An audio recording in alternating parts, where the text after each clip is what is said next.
Hello and welcome to EduShield.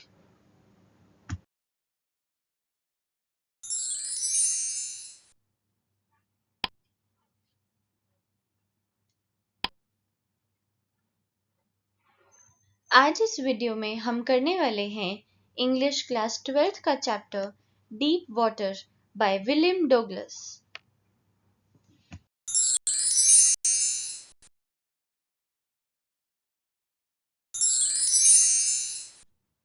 तो अब start करते हैं हमारे आगे का chapter. In April he said, "Now you can swim. Dive off and swim the length of the pool. Crawl stroke." I did. The instructor was finished, but I was not finished. I still wondered if I would be terror stricken when I was alone in the pool. I tried it. I swam the length up and down. Tiny vestiges of the old terror would return. But now I could frown and say to that terror, trying to scare me? Ah, well, here's to you. Look, and off I'd go for another length of the pool. This went on until July. I was still not satisfied. I was not sure that all the terror had left.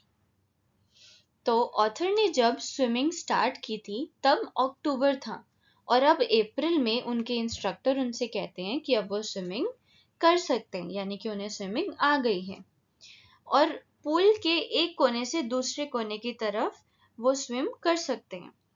फिर author वैसे ही swim कर लेते हैं और वो कहते हैं कि इंस्ट्रक्टर का जो काम है वो अब खत्म हो चुका है, लेकिन अभी भी ऑथर का काम बाकी रहता है। तो वो सोचते हैं कि जब वो पूल में अकेले होंगे तो क्या उनका वो जो टेरर है वो वापस आ जाएगा। तो वो इस चीज को टेस्ट करते हैं और पूल में अकेले एक साइड से दूसरी साइड तक स्विम करते हैं, अप एंड डाउन। और इस टाइम पे टाइनी वेस्टेजेस यानी कि छोटे छोटे पार्ट्स उस पुराने टेरर के वापस आ जाते हैं। लेकिन अब ऑथर को स्विम करना आता है और वो टेरर से कहते हैं कि यानी टेरर को पर्सोनिफाई करते हुए कहते हैं कि तुम मुझे डराना चाहते हो, पर देखो अब मैं एक और बार इस पुल की पूरी लेंथ को स्विम कर लूंगा। लेकिन इसके बाद भी ऑथर पूरी तरह सेटिस्फाइड नहीं थे और वो श्योर नहीं थे कि उनका वो टेरर अभी भी चला गया है या नहीं।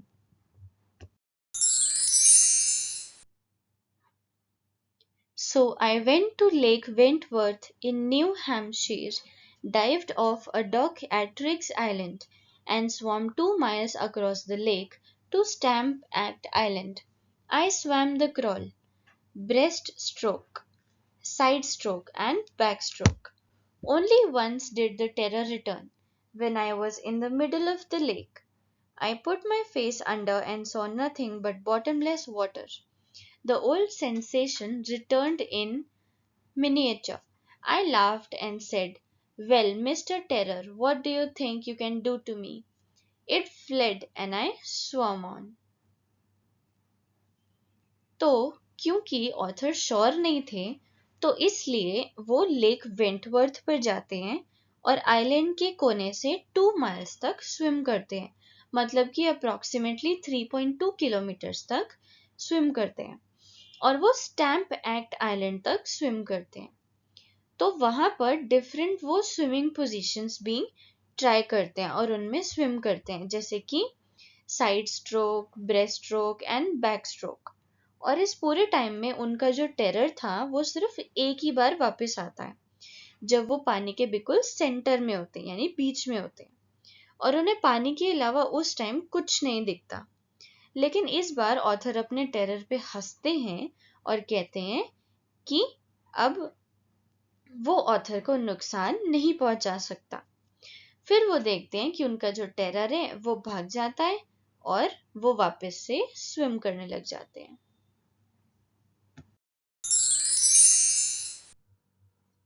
Yet I had residual doubts.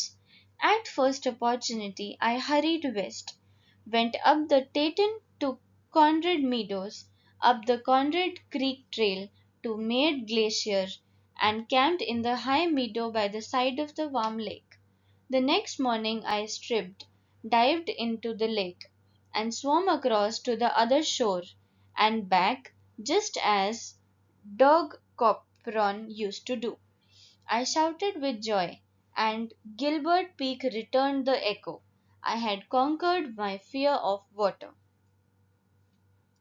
तो यहाँ पर ऑथर कहते हैं कि अभी भी उनको डाउट होता है कि उनका जो टेरर है वो गया है या नहीं, इसलिए जैसे ही उन्हें मौका मिलता है वो वेस्टर्न डायरेक्शन की ओर चले जाते हैं और वो अलग अलग जगह से क्रॉस करते हैं और आखिर में वो कैंप करते हैं हाई मीडोज में, जो वर्म लेक के साइड में है, और अगली सुबह वो लेक में एक एंड से दूसरे एंड तक स्विम करते हैं। वहां पर डॉग कॉपरॉन, जो कि एक अमेरिकन थे, वो ऑथर उनको कॉपी करते हैं। फिर वो स्विम करने के बाद जॉय से चिल्लाते हैं और बहुत ज्यादा खुश होते हैं, और वो गिलबर्ट पीक से चिल्लाते हैं कि उन्होंने अपने फियर ऑफ वाटर को कॉन्कर कर लिया है और उस पे जीत हासिल कर ली है।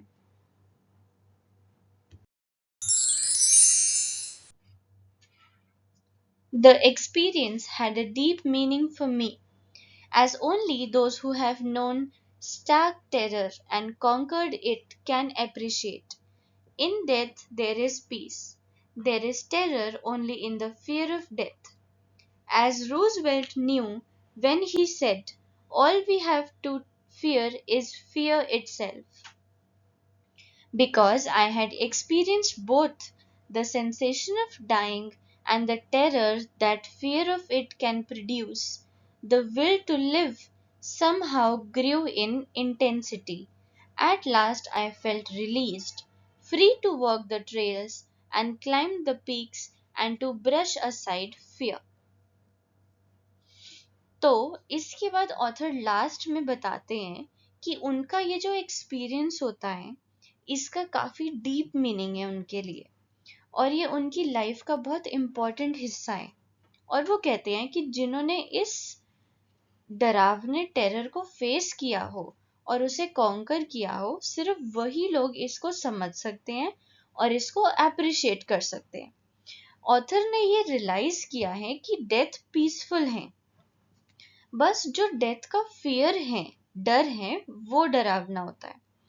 यहाँ पर उनका मतलब है कि डेथ तो एक दिन आनी ही है, बस जिस चीज का हमें डर लगा रहता है वो होता है फियर ऑफ डेथ, यानी हमें सिर्फ डेथ के डर से ही डर लगता है। फिर वो बताते हैं कि जैसा कि रोजवेल्ट ने कहा है कि हमें सिर्फ डर से ही डरना चाहिए और किसी चीज से नहीं, क्योंकि जो फियर है वो ही बस एक ऐसी चीज है जिसके कारण हम अपनी लाइफ में बहुत सारे एक्सपीरियंसेस को मिस कर देते हैं, इसलिए हमें सिर्फ डर से ही डरना चाहिए। फिर ऑथर कहते हैं कि क्योंकि उन्होंने इन दोनों चीजों को एक्सपीरियंस किया है, जो है sensation of dying and fear of death, तो इनकी वजह से ऑथर की जो विल टू लिव है वो बढ़ चुकी है, यानी कि उनकी जीने की जो डिजायर है वो इमेंसली ग्रो कर चुकी है। ऑथर कहते हैं कि वो अब बिल्कुल फ्री हैं टू वॉक द ट्रेल्स, यानी किसी और को फॉलो करना, यानी अब वो फ्री हैं अपने से ऊपर के लोगों को फॉलो करने के लिए, to climb the mountains success fearlessly and to brush aside fear, यानी अपने सारे डर को छोड़कर आगे बढ़ने के लिए। तो अब वो फ्री हैं अपने सारे डर से और इसलिए अब वो ऊंचाइयों को छूना चाहते हैं।